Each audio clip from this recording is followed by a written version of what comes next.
Hi, how are you? It's a little bit later than my normal life.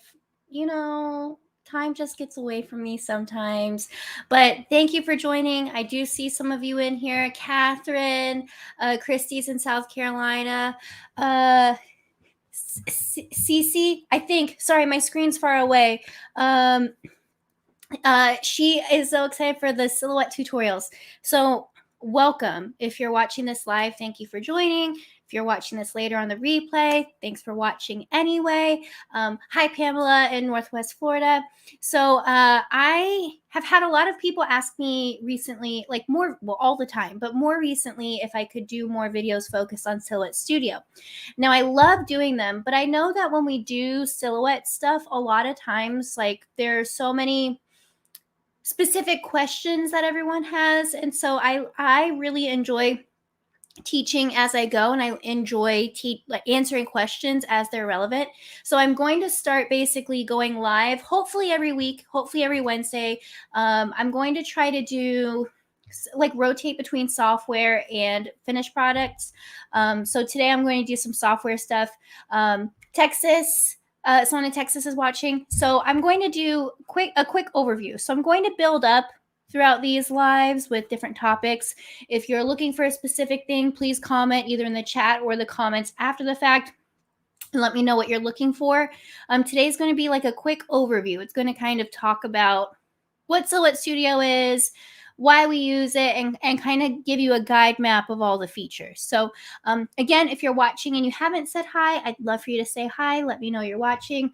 And if you have questions, I can see it. I'm streaming on both Facebook and YouTube right now, so I can see questions. Please ask them. I also monitor them after I go live. So if you're watching this on Thursday, because some people I have friends who are probably asleep right now at 9:24. So someone could be asleep right now. So let me go through and share my Silhouette Studio screen with you so we can get started. Okay, so I'm in Silhouette Studio. I'm going to try one thing because sometimes something doesn't show up when I do live. Let me see. Okay, we're good. I noticed it's the weirdest thing when I am in, like if I share my screen a certain way within here, it doesn't show these pop-up windows, which is very, very strange. So let me know. I want to know in the comments. Let me see if there's like an option to do this. Hold on. No, I don't think I can do. Okay, so I can't do a poll or anything. But let me know in the comments if you use Silhouette Studio, if you don't use Silhouette Studio, and then if you do use it, like say, yes, I use it, and rank your level. So I want to know like where we are for those of you who are watching live, like what's our skill level we're working with. While I'm waiting for you to answer that, a little bit about me. Excuse me. Let me move my mic closer to me. I've been using Silhouette Studio since 2014. So it's kind of crazy. It just makes me feel old to know that like almost a decade I've been doing this and teaching. So you guys remember me, I've been teaching for quite a while, and now I have my Glowforge and Silhouette Studio. I still use my Cameo. I have the Cameo Pro, but I have noticed that so many people have been wanting me to use Silhouette with Glowforge. So that's kind of my main focus of it. But I do still really, really enjoy using my Cameo and doing vinyl. And I have, excuse me, I have a couple of those projects that I'm working on. Hopefully I can have them soon. So Elena, I'm sorry, my screen's a little far away, so I'm sorry if that was wrong. She has Silhouette Studio, and she's a beginner. She uses Business Edition. And then Pamela uses Business Edition. She's been using it for about a year. So Silhouette Studio, the cool thing about Silhouette Studio is that you don't need to have a Cameo to own it. So that's why I use it still for Glowforge. And that's why for those of you who are new to all of this, I always recommend getting Silhouette Studio. Now, the basic Silhouette Studio edition that you can just download right now is free. However, there are different tiers to it. There are different upgrades to it, if you will. And so Designer Edition is the most basic upgrade I recommend to anyone who's vinyl cutting. It allows you to bring in SVG files and a couple other features. Now, Business Edition is intended for people who are using their software or using their machine in a business context. It has a lot of features that save time and help with your workflow. The most important, sorry, I choked up. The most important feature for me is that I can export as an SVG file. So the reason I choose to continue to use Silhouette Studio is because I still do vinyl cutting, and Silhouette Studio is built as a vector software. It's built with die cutting in mind, so it helps me visualize my cut lines way better. And so I do have it linked in both descriptions if you haven't purchased it yet. It's a one-time purchase, and you only have to, and you have it forever. Now, if you follow the link, it can be a little bit misleading because I've had people accuse me of lying because they say that it's full price. So if you have Designer Edition and you would like to jump to Business Edition, you just choose the drop down of Designer to Business and you pay the difference. Okay. So let me make sure I didn't miss any questions. And then, Brandy's used Silhouette Studio since 2011 for vinyl, only used it for laser in the last year. Celia has been in Business Edition for 3 years. And then, yeah, Christy was saying, so they just had an update to Silhouette Studio and a lot of people lost their cut settings. If I'm being totally honest, I haven't updated mine in quite a bit because I'm nervous about that. And hey, Tabitha. Okay, so let's look at this software, all right? So I am in Silhouette Studio. So don't mind me that I have tabs open. I was working on some videos earlier.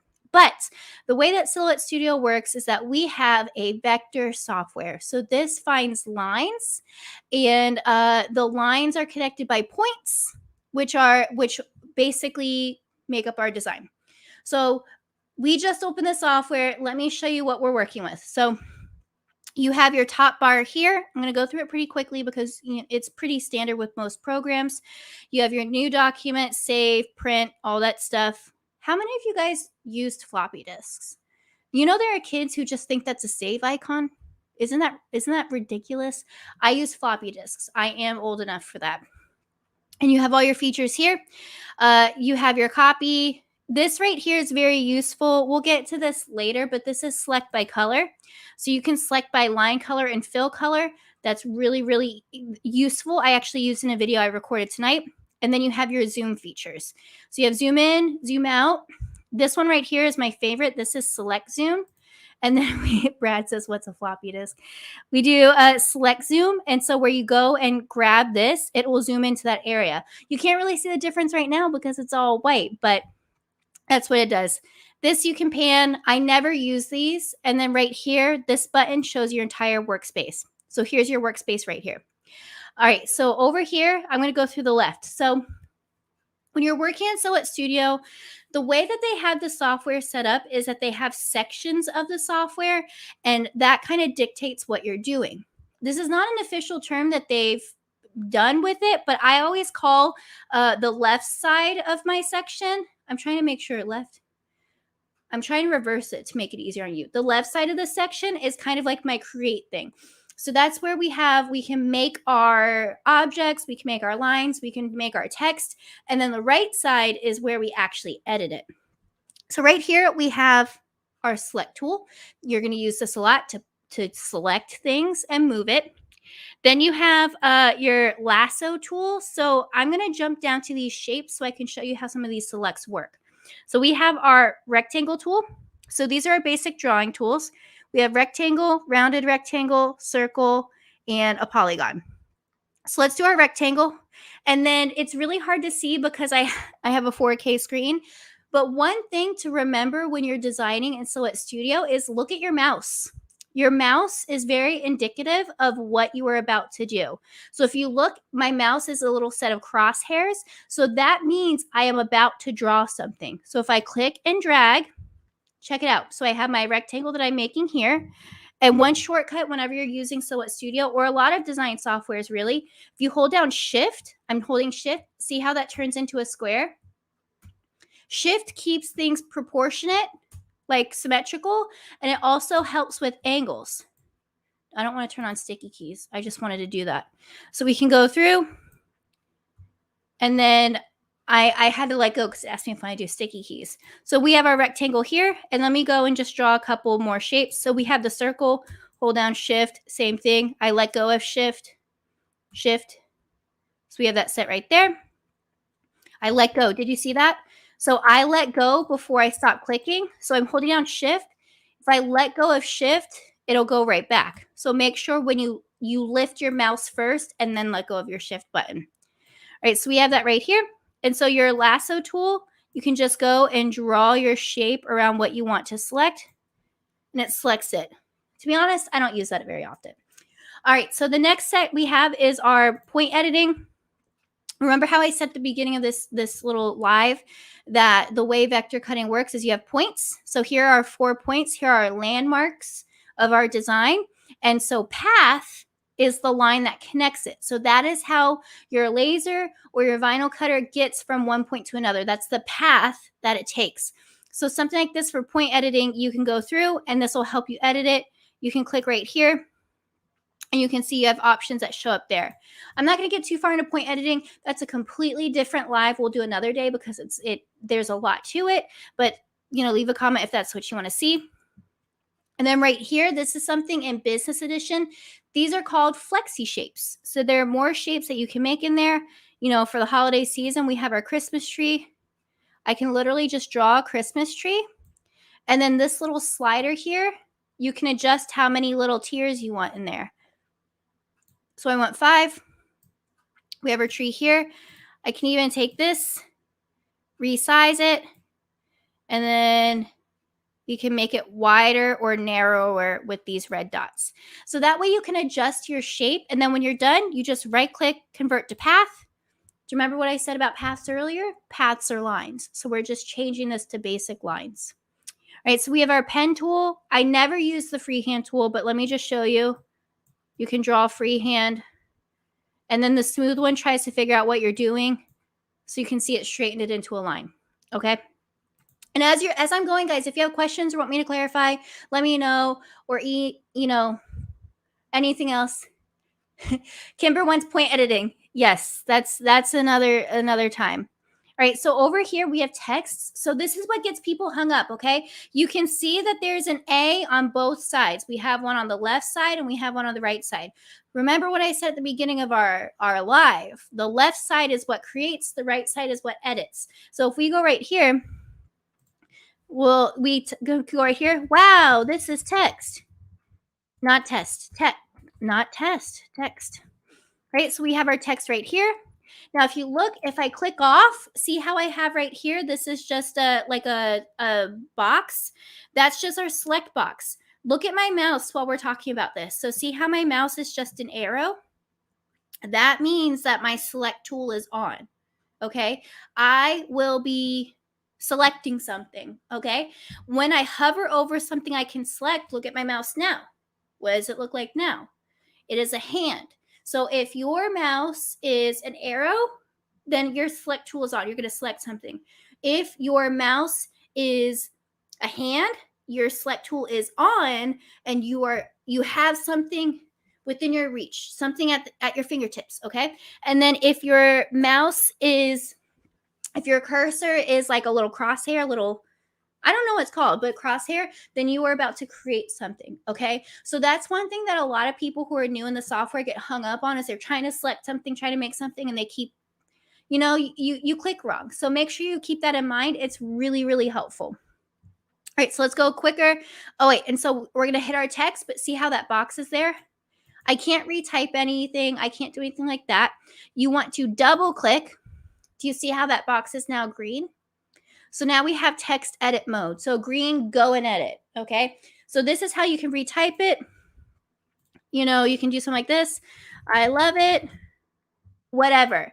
This is also what we would need if we curve our text, which I am not going to go over today, but that's what we need. All right, so we have our text right there. Now we have our sticky note tool. I think that this is not talked about enough. You can go right here and leave yourself a note. So for me, I oftentimes list the fonts that I used in this because I work so quickly. I weld it without making it editable. And then when I want to replicate an item for something else, I forget. So I would be like, wow, I used Medina Clean for this one. So this saves it.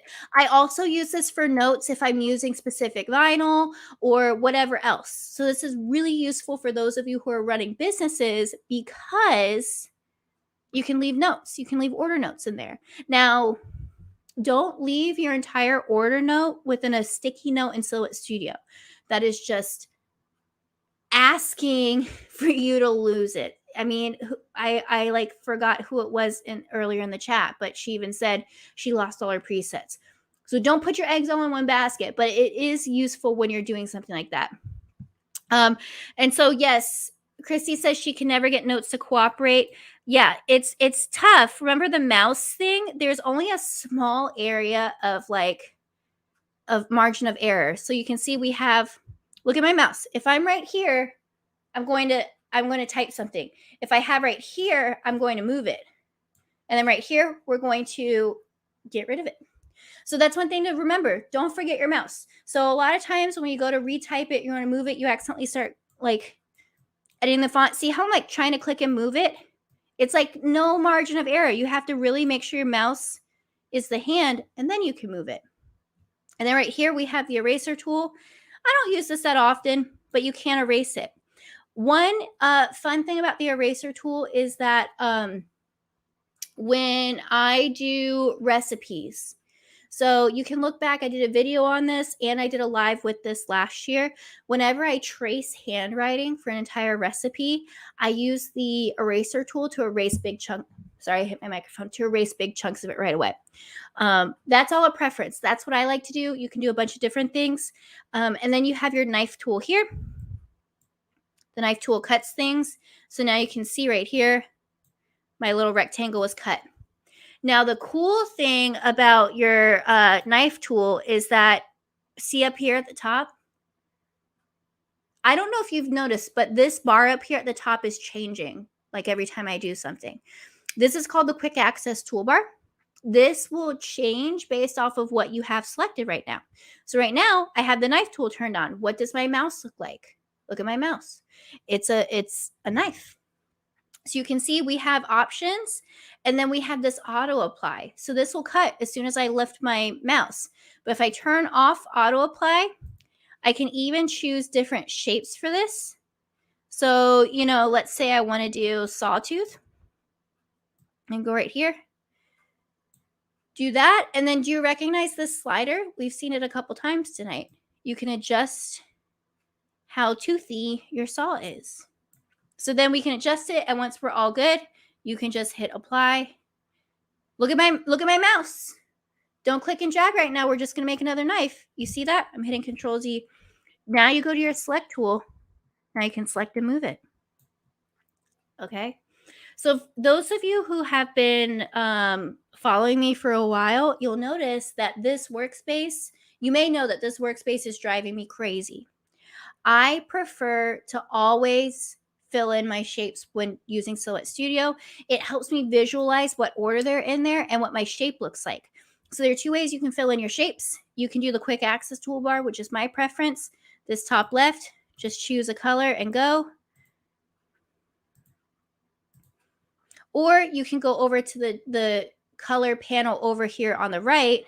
I lost my mouse over here on the right, which gives you more options. You can choose one, and you can also create palettes. So if you're working with someone and a brand, you can also save colors in there. Yeah, MZim on YouTube said, had no idea about the knife tool. It's so cool. I'm going to have to play with later. I would like info on breaking paths and connecting broken paths. Yeah, that is under point editing, Brandy. So yes, that will be something that I'll cover when I do point editing. That might be a little bit, because that's kind of tiptoeing into intermediate type stuff. Okay, so now I'm going to go over to the right and talk about this panel. Do you guys have any questions before I do that, or anything you want me to repeat? No, don't forget, this is an overview of Silhouette Studio. I'm going to do many more lives. I just kind of want to get you familiar with the software. So with that being said, if you have a question about the software, this is a great time, because I want you to be familiar with it. So while I'm waiting for you to ask me questions or give me an opinion or just tell me how your day is, we can go over here to the right. So right here, the first option is our page setup.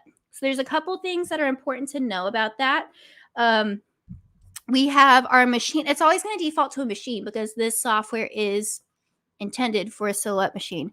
And then we have cutting mat none. This will not affect you unless you're actually cutting.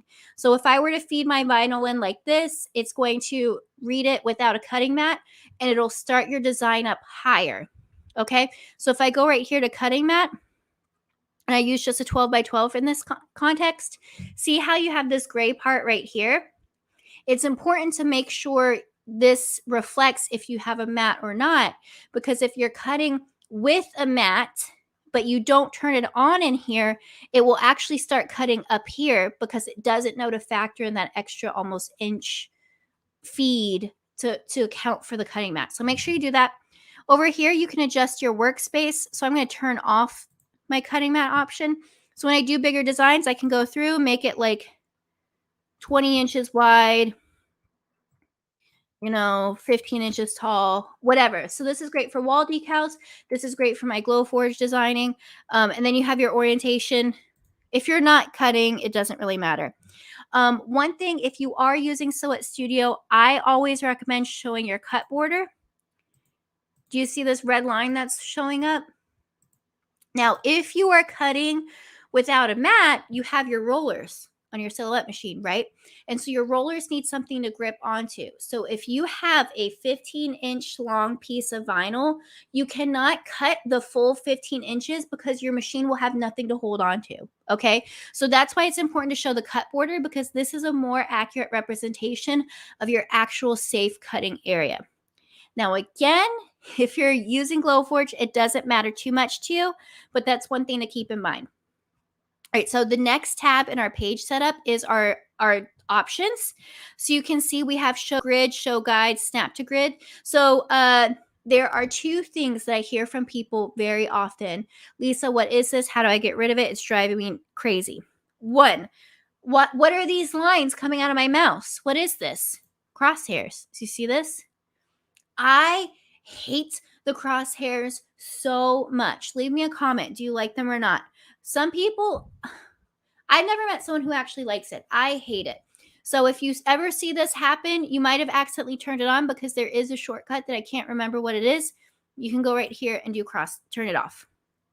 Next, the next thing that I hear all the time is, Lisa, why are my movements choppy? Why can't I just move things the way I want? So see how I like moving this all like fluid? You may have your snap to grid turned on. So check this out. I'm going to select zoom. Remember that cool option I showed you? Watch this.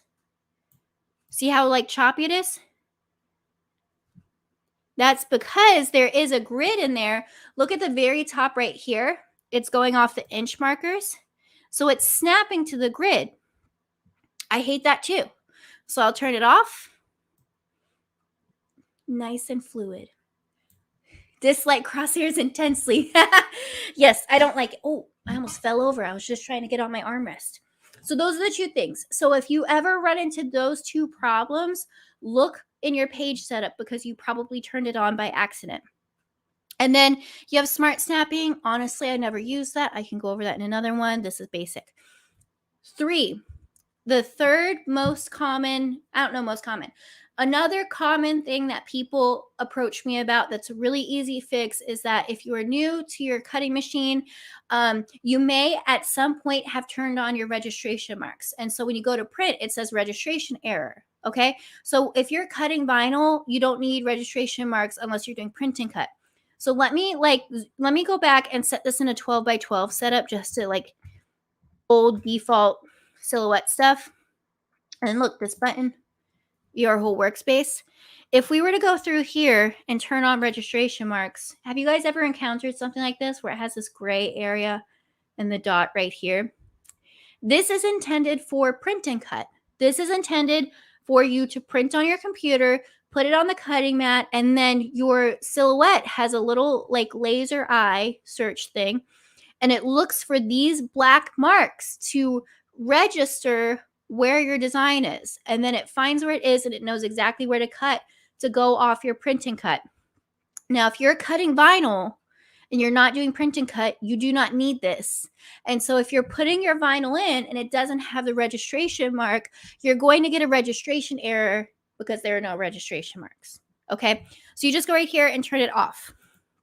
Now, print and cut is a whole different ball game. We'll cover that another time. Things She Makes Shop says, sometimes when I try to save things as an SVG, something pops up and says it'll save with a dashed outline. Is there a way around that happening? That is a really good question. I'm actually going to put that on the screen. So this is an important thing to know. If you get a dashed outline, that means that your design is from the Silhouette store. You can't save Silhouette files as an SVG unless you purchase, I think it's a commercial license. Okay. That's their way of protecting the files that are within the store, and it helps protect the rights of the file. So I don't get files from the Silhouette store often. Nothing against it. I just don't. That's part of the reason why I get my files from places like Design Bundles, So Fontsy, Creative Market, that sort of thing, because almost all of them have a commercial license included with it, so I don't have to worry about exporting issues or if I'm using it fairly. Okay, so that was a good question. Thanks for asking that. All right, so let me go back over to page over here to Silhouette Studio. This next one is the pick scan mat. I'm not going to go over that. That's a whole different thing. So many people don't use it, so that'll be like a separate live for another day. All right, so we have the fill panel.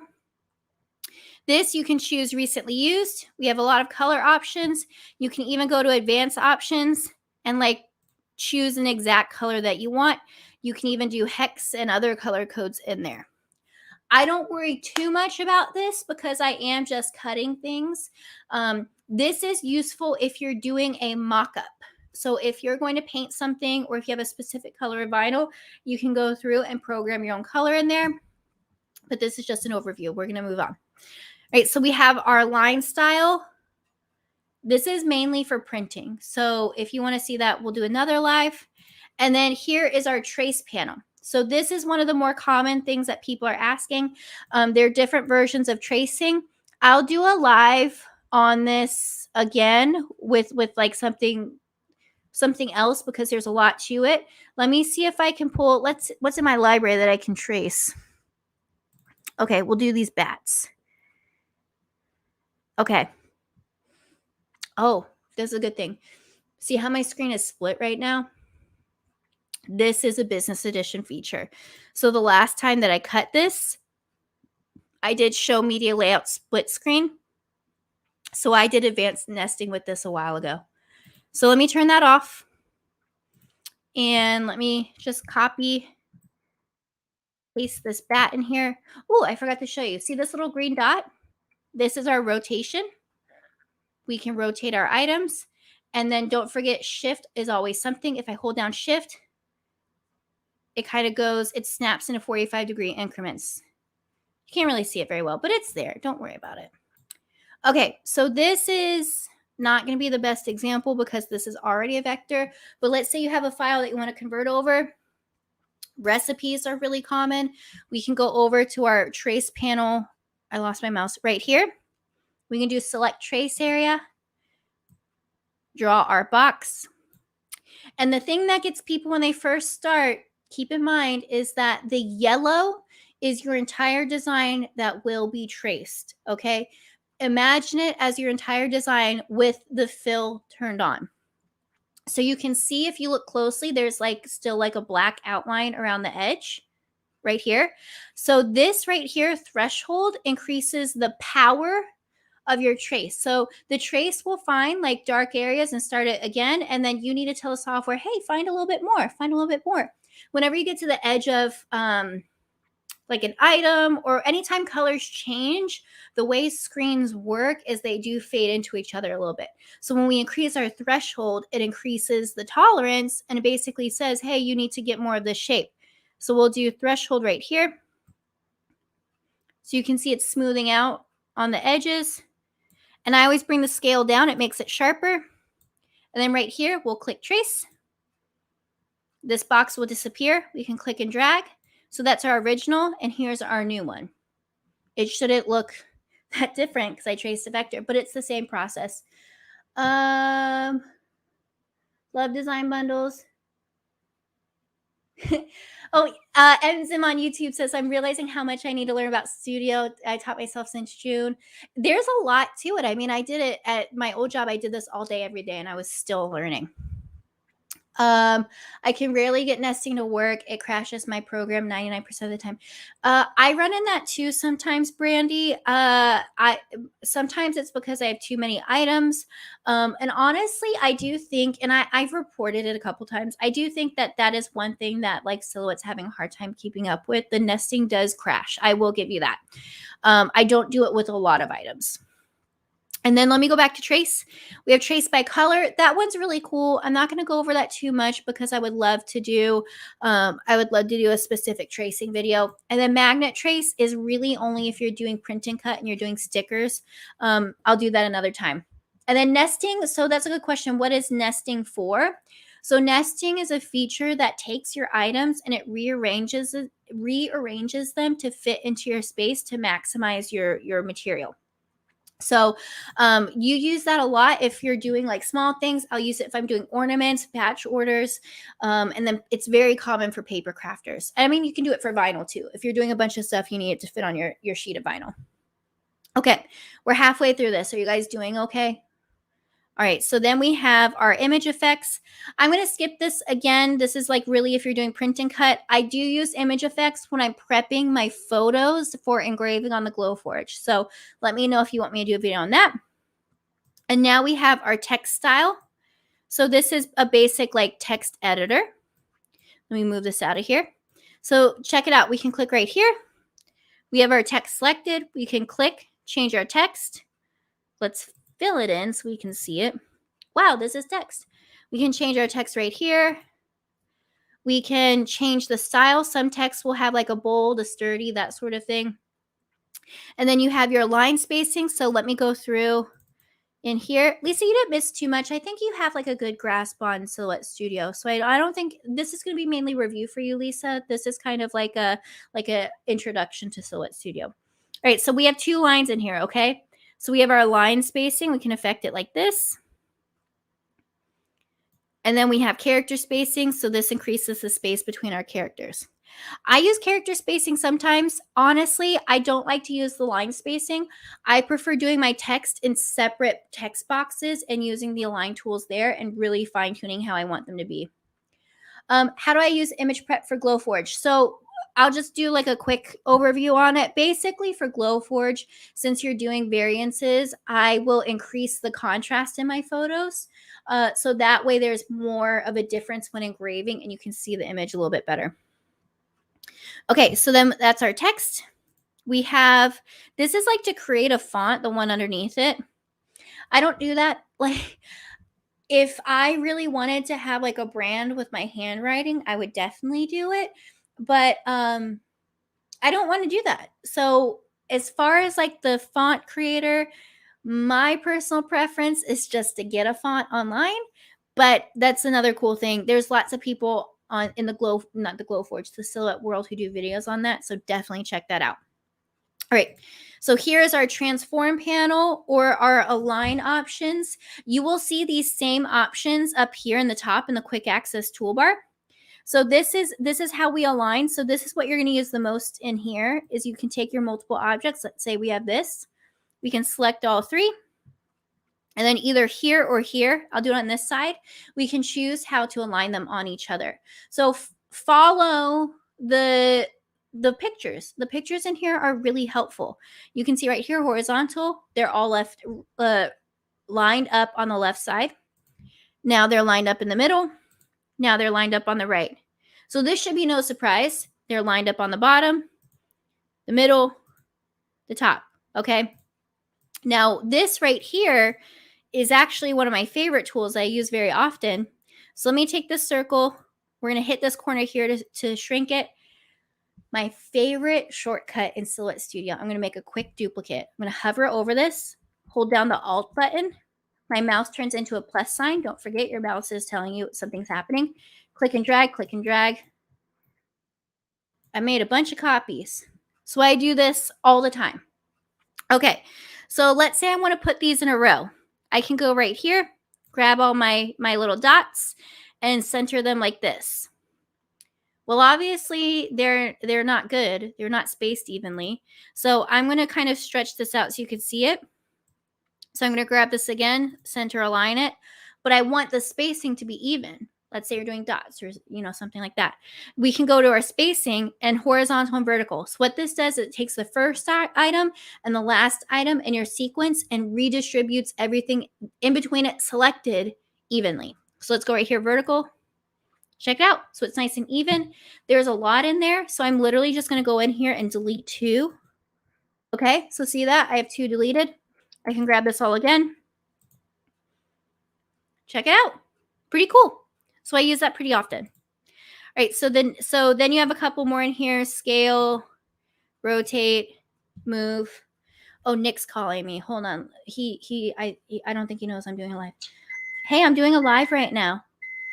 Oh, hi. Okay, bye. Bye.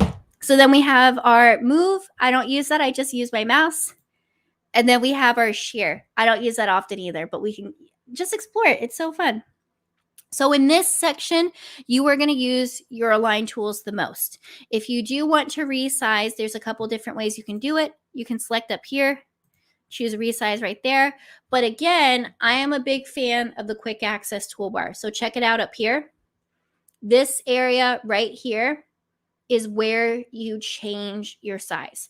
So you have your width and your height, which should be no surprise to you that they're the exact same for a circle. And then right here is your little lock aspect ratio. So let me show you that with the bat. That's going to give you a better example. So let's say I want this bat to be bigger. I want it to be 8 inches wide. Right here, look at the lock. It's unlocked. So I'll hit 8, hit enter. See how it's like skewed? Because it's only adjusting the width, not the height. It's not keeping it proportionate. So if you hit this little lock box, it keeps the ratio, 8. See how it increases it, but it also increases the height. Morris family, just YouTube channel, got your Glowforge referral code. Wow, so excited. I hope you enjoy it when it comes in. Let me know if you have questions. And so guys, I hope you know, like, I'm not like, I'm obviously doing this because I like it and I do offer a code, but I'm always here for you guys if you have questions. Like, I love teaching. So don't forget, I'm going to be doing lives more often. I also have a link in my descriptions if you need a lot of help. I offer one-on-one training sessions, and those are recorded. I'm actually doing a session tomorrow. I'm very excited about it. All right, that's my little commercial. Okay, so now we're going to jump over to something that's very, very common. We're going to skip the replicate panel. This is for, you're not going to use it that much when designing. I will do a dedicated live on that. Now you have your modify panel. So this is what you're going to use a lot when you're designing. So let me just grab 2 shapes so you can see. Let me do my circle and the little jagged square. Okay, so let me grab this. I'm going to grab both of these, shrink it, and then my favorite shortcut, make my duplicate. That's the Alt button. Okay, so here we go. Remember how I said look at the icons, they matter? So this is gonna be our what's that called in science when you don't do anything and you compare it? Our control. This one's going to be our control. So this is going to say, so if we grab this right here, we have weld. This gets rid of the overlapping lines and welds it into one shape. This is what you're going to use for script fonts, because script fonts have letters that go into each other, but there are still lines in there. That will take away the overlapping line and make it one object. Just hitting Control Z. Right, subtract. So this, look at the picture. And if you hover over it, it tells you use the frontmost shape to cut a hole in the backmost shape. The backmost shape can either be a single shape or a group, okay? So this, I always tell people, think about it as a cookie cutter. So we're going to use a circle to cookie cut out of this bottom one. So subtract. So you can see that's what's left. Hit Control Z. This is not to be confused with subtract all, which does the same thing to the bottom, but your top shape doesn't disappear. So if I hit that, wow, it looks like nothing happened, but check it out. You have that. I don't use that often with vinyl, but I will say I use this fairly often when I'm stacking 2 items for Glowforge. So if I'm doing a 3D sign and I have 2 right on top, I'll subtract all so they're not stacked right on top. Intersect, I don't think you're going to use often, but it gets rid of everything except where it intersects. There you go. Hit Control Z. Divide. So divide takes every line in there. So when you look at this shape, there's a line here, there's little jagged lines behind it, and then you have the line for the circle. Let me go here. I'm going to grab both of these like this, go to my line tools up here. This little XC crosshatch pattern takes out the fill. So you can see how there are all these lines in there. Okay, I'm going to hit Control Z because I want the fill still on. Divide takes that, and you can see this red line just popped up. See that? Again, I don't think you're going to use it very often, but it's good to know. And then crop, it basically will crop to the bottom shape. Then we have make compound path and release compound path. That is a whole different live in its of itself. Basically, compound path is you take multiple lines in there and it gets combined into one big object. A good example of a compound path that you see every day is like the letter B, okay, capital letter B. Let me type it for you. So when you look at this, like we all know that this is one object, right? Like you look at that and you're like, it's a B, like it's a B. But you can see if you just look at the lines, there are 3 lines here, right? 1, 2, 3. If we fill it in, we can see that this outside line, it fills in here. This fill is our shape, but then it ends at this line here. So Silhouette knows that, okay, all of these lines are working together to make one shape. So I'm not going to fill it in here. That's not part of the shape. So when you release compound path, it basically tells the software, no, all these lines are its own object, screw being together. We're going to be right on top of each other. So if I right click, we can release compound path. So you can see it's filled in there because now they all have the fill. And then let me grab right here. I'm going to click on this one. Hold on. Ungroup it. Check it out. See that? It's all filled in there. I'll change the color of these. I'm holding down shift to grab multiples. If you hold down shift, you can grab multiple objects. So look, like your mind still creates that as a B, but those are technically 3 objects. So it might take time for you to get it. That's okay. But I can just go right here, grab all of these here, right click, make compound path. So now it's flattened up and it's one shape. So let me know if you have questions on that. That takes a little bit of time to get used to. Don't be discouraged if you don't know it yet. It's not a big deal. All right, so let me go through. Tabitha, does that make sense? I always wondered why did when releasing compound path. Good. I'm glad it made sense. Sometimes you just have to hear it a different way. That's actually what I say to a lot of my friends when they'll say something they don't understand. I'll just look at them and be like, you rephrase it. And a lot of times I get it after that. All right, so we're almost done, guys. We're going to power through, okay? So right here, we have our offset panel. This is useful when you want to make a border around something. If you want to make your fonts a little bit thicker, you have offset and internal offset. If you click right here, it creates a line off of our object. We can use this little slider to increase it. We can also manually type in our distance, hit enter to preview, and then we have that there. So this is useful because when you need to make a border or an outline around something, you can't actually, I'm going to hit apply so we have that. Let me get rid of these so we can see this example. All right, so I'm going to do my favorite way to replicate. You guys know, Alt, click, drag. All right, so let me go through and take this B and get rid of this offset. So let's say we were to copy and paste it. So just copy, paste. I did Control C, Control V. And then I'm going to take the fill out of this outline so it looks exactly like it. All right, so if I were to put it on here and resize it, another shortcut, if you hold down the Alt button, Alt, and click the corner, it'll resize it with the same center. So if we go right here, oh, I lost it. Check this out. It's not, no, it's not proportionate. Okay, because it's basically taking the same ratio and expanding it proportionately to the original ratio. When you do an offset or an outline, you want it to come off of your object evenly all around it. So if you look at this, let me delete this. This does not have the same ratio. Okay, it has to go around it. So this is something when you do outlines, if you want to thicken up your fonts just a little bit. This might take a little bit of time to get used to. I love using it. I hope you guys love it too. And then that's kind of the main features that we would use in Silhouette Studio with using Glowforge. Pop-up panel, you can make a pop-up card if you're a paper crafter. Stippling tool, this is really if you have the Silhouette Curio.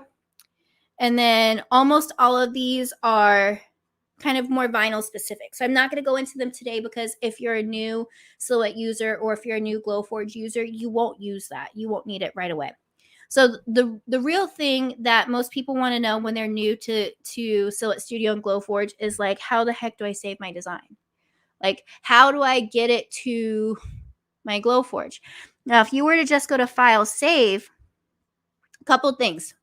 If you did File, Save, or Save As, it's going to take everything in this workspace. It's going to grab my B here, but it's going to grab all my stuff on the side. And if you're like me with your designing, you test stuff and you move it to the side for later. So when you're done with something and you want to save it like that, you want to select it like this, click it like that, grab it all in there, go to File, Save, Selection. So it's only saving what you have selected. That's a selection. And then you have saved a hard drive or library. Library is your Silhouette Studio library. You can save it in there if you want. You run the risk of losing it. I save everything to my hard drive, which is essentially saving a file.